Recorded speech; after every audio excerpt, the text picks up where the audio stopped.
Mais peut-être, c'est vrai que le quoi un peu un coup de feu, c'est vrai que le quoi un peu un coup de feu, YouTube peut pas tomber. Le quoi un peu un coup de feu, mais quoi un peu feu, on va bien charger me voir. Mais là, aimer, mais là, commenter, mais partager. Et quand le feu le voir. Alors, bois subscribe à le Google. Et ouais, aimer.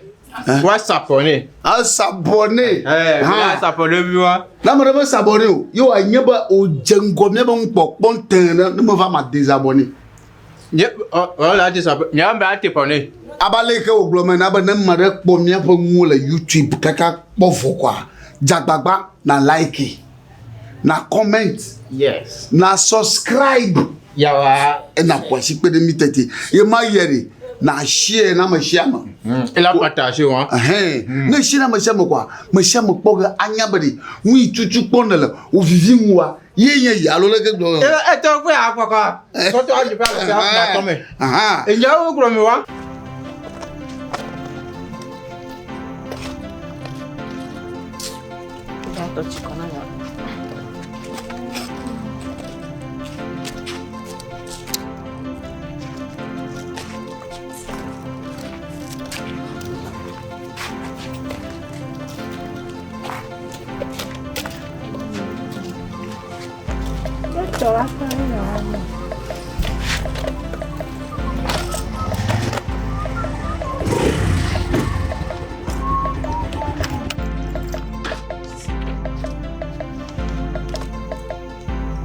Voilà.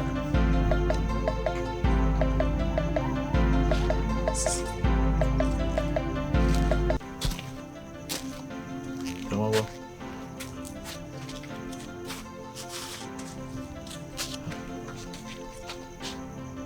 Anamio. C'est quand même. Bah, C'est quand même. bah mais. Voilà. Godo. C'est quand même. C'est quand même. Voilà quoi ça tient à Mijo et là que c'est moi des bons pour nous nous 50 000. Puis qu'on le fait à quoi 50 000. Godo comme attends Anamio. Jeanne Jola me voilà. Qu'est-ce que c'est pour moi je sais mais nous l'homme les jours. Ah quand on attend bien mais pour là mais ami de dire mieux. Ah. On va noter derrière. Là le quoi il y a. Là so quoi mille. So quoi mille. La mis au moins 200 € les coups. 50 000. Moi une combien? Ah il va. Ah quoi kaka on ne m'a vu que tu comme attends voilà fumé 50 000. Ouais là. Comme la soupe pas toujours.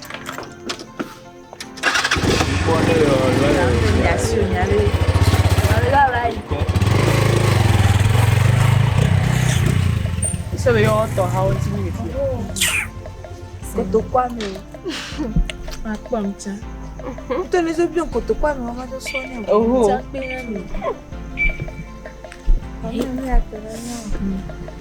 Ça boit tiens toi.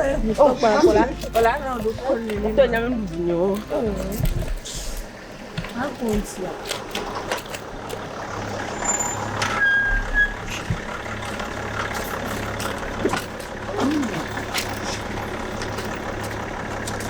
Beleza. E da foi de conha.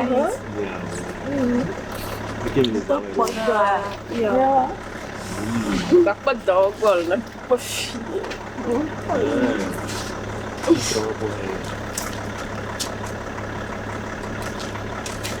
Nam cô là quả dòng nhà. Minyak kok pontol lu. Buang pobe dia. Maju son na bia. Ezani nyonami.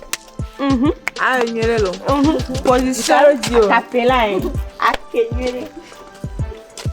Yo to bikaro dinya. Bikaro diola.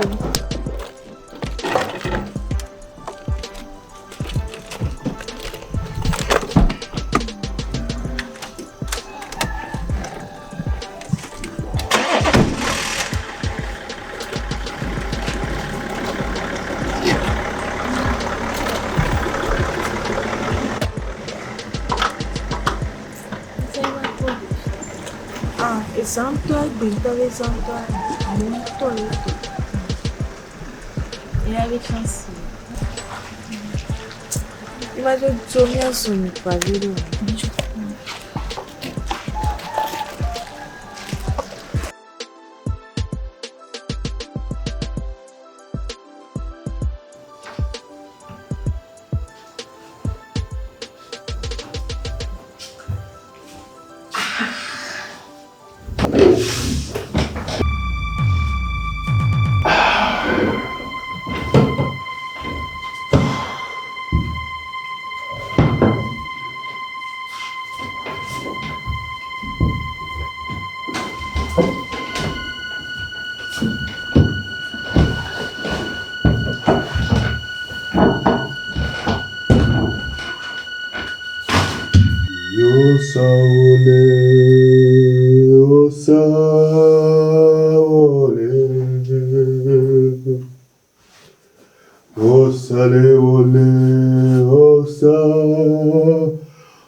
Nazuba!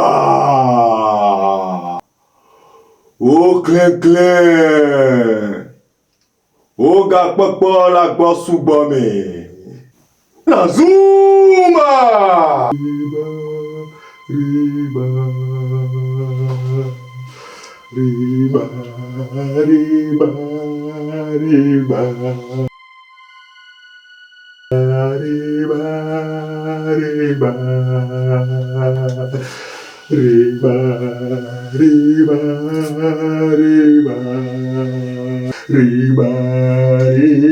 Nazuma!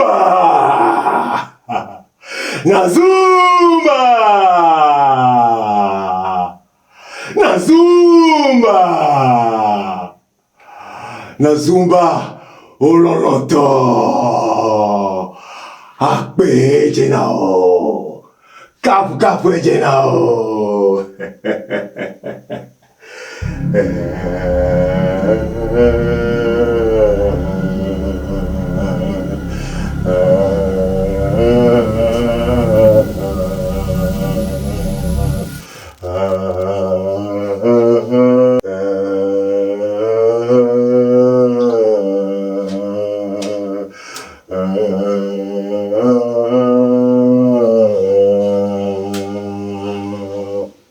Zuma!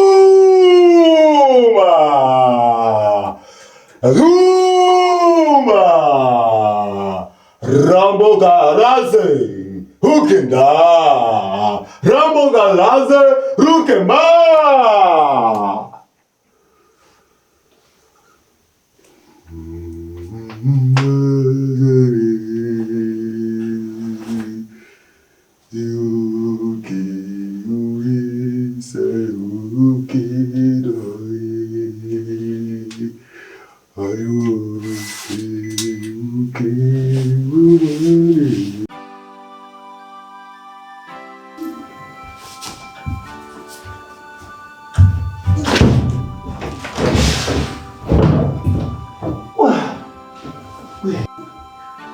Wow, via Quinato.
Dans le Si qu'on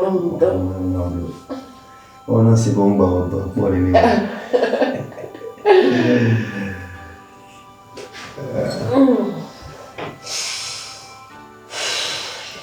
D'accord. Un whisky n'est bien. Voilà, t'es fort. Donc, c'est envie. Ah, whisky assez sérieux. Ouais. Là, voilà, t'es fort, c'est le cas. La donc, c'est